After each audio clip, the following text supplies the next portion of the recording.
Suppose may interested na client sa Kinto One natin. Yun yung program namin na pinapa-rent yung mga brand new unit.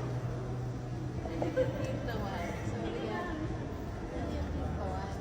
Ano yan? Electric? Full service lease po siya para pinapaupahan lahat na brand new unit. Tapos, Pero ang purpose po doon is hindi ownership, kundi usership po. So, ibig sabihin po ng usership, gagamitin lang po yung sasakyan ng client na gusto kumuha po. Usually, yung mga client po na gusto ng less hassle or less worry sa sasakyan nila when it comes po sa maintenance, then sa rehistro ng sasakyan, sa insurance po ng sasakyan. Ang kagandahan po doon, zero down payment po siya. Lahat ng unit, zero down payment. Pero full service lease po siya. Upa po siya ng 3 years to 4 years lang po.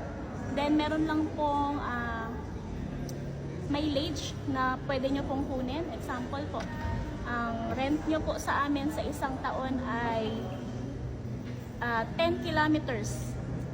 10 kilometers per year. okay. Yun lang po yung kailangan nyong gamitin. For example, ang pinarent nyo naman po is 40 kilometers per year na pwede yung gamitin. Pag lumagpas po kayo doon after 3 years or 4 years, every kilometer po, may 5 pesos po sisingilin sa inyo. Pero ang kagandahan Anong po doon, advantage nun in terms of yung kung hindi ka nabibili? oo, Malaking usually bagay? malaking bagay po yun kasi kahit pa paano may mga client pong kumukuha talaga ng mga ganong unit. Kasi halimbawa may mga OFW. Gusto ko yung idea ng lease. Gusto ko yung kaysa bibili.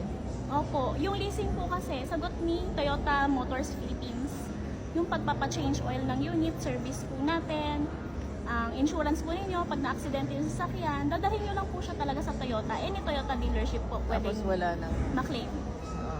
Saka VIP po kayo. May VIP treatment po yan. For example, hindi nyo na kailangan magpa-schedule kasi ang unit po ninyo is nakapangalan po sa mismong Toyota Motors Philippines. Saka mo na, magkano ang maaahoro mo? Kunyari, bibili ka as opposed to this. Magkano matitipid? Malaki ang matitipid, ma'am eh. Hindi siya budol pero kung based sa scenario nung regular financing namin. Example, si Toyota Race, yung napakinto ko last time. Ano po siya, monthly po niya dapat 22,000 Okay. that time. Pero naging 19K or 18K monthly lang po. Pero 3 years lang po niyang binayaran. Yung 22K po is 5 years po dapat niyang babayaran kapag ownership. Ang idea po doon, magpalit ka ng magpalit after 3 years, then for free. For free po siya, wala siyang down payment. Pero kailangan yung i-secure yung 2 months deposit. Example po, ang monthly po ng rent ninyo is 20,000. Example lang po, 40,000 po yung kailangan nyo i-secure na deposit. Pero ibabalik po yun sa inyo in return after 4 years or after ng term.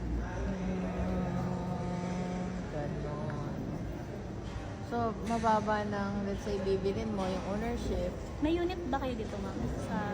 Baka may kausap na kayong ahente. Wala. Wala. Hindi, yung aking Sorry po, paboritong ahente, si Inigo. Okay. Pero hindi, nasabat lang kita. Okay. Kasi nandun ka eh. Sige, ma'am. Picture. Nag-video kasi kami. Sorry. Ng mga units. Pero okay lang, ma'am. Para sa mga interested buyers or clients na lang natin na gustong malaman yung Kinto One service. Ayun, Kinto One service. Kasi usually hindi po lahat ng alam yung process na ganyan. Para sa akin, mas maganda nga yung lease kaysa sa buying.